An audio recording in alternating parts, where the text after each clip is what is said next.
Welcome to the Bare Metal Cyber CISO Prepcast. This series helps you prepare for the exam with focused explanations and practical context. Welcome to the Bare Metal Cyber SEC CISO Prepcast. This series helps you prepare for the exam with focused explanations and practical context. Measuring and evaluating the effectiveness of security controls is one of the most essential responsibilities in a mature cybersecurity program. Without formal evaluation, there is no way to verify whether the controls in place are actually reducing risk or meeting compliance requirements. Evaluation validates whether controls are achieving their intended outcomes and functioning as designed. Performance data generated through this process enables risk-based decision-making and resource prioritization. It also helps identify when controls have weakened, deviated from their intended configuration, or become obsolete due to changes in systems or threats. This drift can occur gradually and is often invisible unless formal evaluation mechanisms are in place. Control evaluation also plays a key role in audit readiness and executive reporting. Being able to demonstrate the performance of critical controls reinforces accountability at all levels, particularly for control owners and business units. Consistent evaluation supports a proactive rather than reactive approach to managing security risks. Establishing clear evaluation criteria is the first step toward effective control measurement. The organization must define what it means for a control to be effective, and that definition may vary depending on the control type, context, and risk exposure. Evaluation criteria can be either qualitative, such as alignment with business needs, or quantitative, such as meeting a threshold for successful execution. These benchmarks must be derived from the control's risk, compliance, or performance objectives. For example, a control intended to prevent unauthorized access might be measured by how well it blocks policy violations. Evaluation criteria may include factors like coverage, whether the control is applied consistently, accuracy, how well it identifies true positives, timeliness, how quickly it operates, and adherence, whether users follow related procedures. It is also important to match criteria with control function. Preventive controls are evaluated differently than detective or corrective ones. Finally, evaluation thresholds must be realistic. Unrealistic expectations create false indicators of failure and undermine credibility in the evaluation process. For more cyber-related content and books, please check out cyberauthor.me. Also, there are other podcasts on cybersecurity and more at baremetalcyber.com. There are multiple methods available for evaluating control effectiveness. One of the most direct is functional testing. This involves deliberately challenging control through simulations, red team exercises, or audit procedures. For example, simulating a phishing attack to test email filters or submitting unauthorized access attempts to assess authentication defenses. Indirect observation is another technique. This method relies on reviewing metrics, user behavior patterns, or incident response data to infer how well the control is functioning. Reviewing documentation, such as configuration files, logs, and control registers, also provides insight into operational consistency.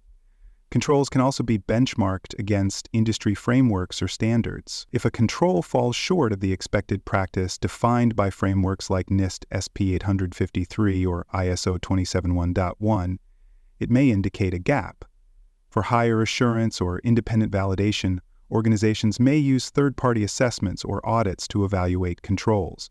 These external evaluations can bring objectivity and regulatory confidence, especially for high-risk or compliance-driven controls.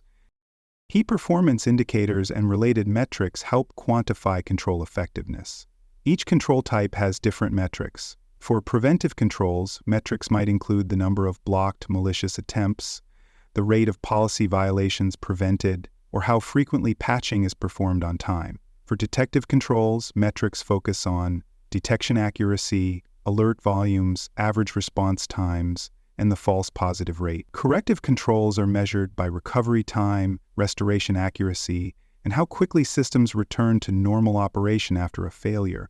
Metrics should also include ratios such as the percentage of failed attempts versus total attempts, or the frequency of control overrides. Every metric should map to a specific business or security objective, If a metric does not help stakeholders make a better decision or understand control effectiveness more clearly, it may need to be revised.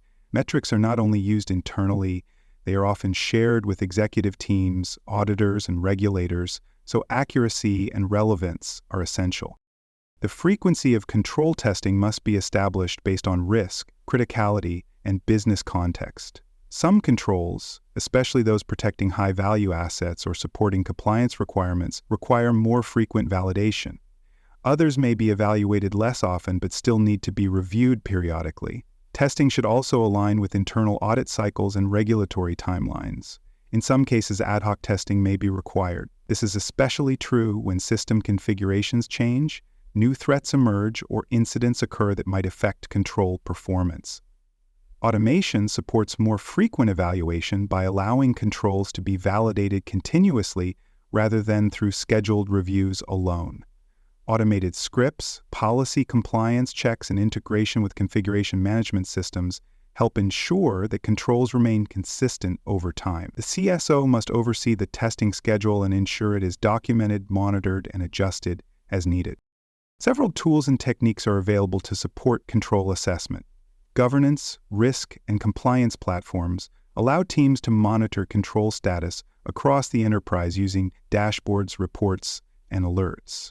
Security tools like vulnerability scanners, intrusion detection systems, and endpoint management platforms offer automated feedback on control performance. Manual methods are also important. These include structured walkthroughs using checklists, interviews with control owners, and direct observation of operational practices. Red, blue, and purple team exercises test real-world control performance against simulated adversaries. These exercises often reveal weaknesses that regular testing misses. Business input is also critical. Controls may appear effective from a technical standpoint, but may not meet business expectations or cause unintended friction. By integrating operational feedback, the organization ensures that controls are not only technically sound, but also aligned with actual business processes and workflows. When gaps are identified, organizations must take prompt and structured action. Gaps may be caused by misconfiguration, outdated technology, circumvention by users, or simply the absence of a needed control. Once a gap is confirmed, the impact must be assessed using a risk-based approach. Some gaps may be critical and require immediate response, while others may be low risk and manageable with compensating controls. Every identified issue must be documented with a remediation plan, including specific tasks, responsible owners, and deadlines. These plans should be tracked in issue management systems or GRC tools. If remediation does not occur on schedule, the issue must be escalated to governance forums for resolution. Post-remediation review ensures that fixes are effective and do not introduce new vulnerabilities. Lessons learned from control gaps should also inform broader process improvements and policy updates. This fosters organizational learning and reduces the risk of repeated failures. Reporting on control effectiveness is one of the most visible outcomes of the evaluation process. Reports must translate technical findings into business-relevant insights. Executives are not interested in raw data. They want to understand whether critical risks are managed, whether controls support compliance, and what strategic actions are needed. Summaries should be structured using familiar visual tools like traffic light indicators, scorecards, and trend charts. These help communicate results quickly and clearly. Reports should highlight which controls are performing well and which ones are at risk.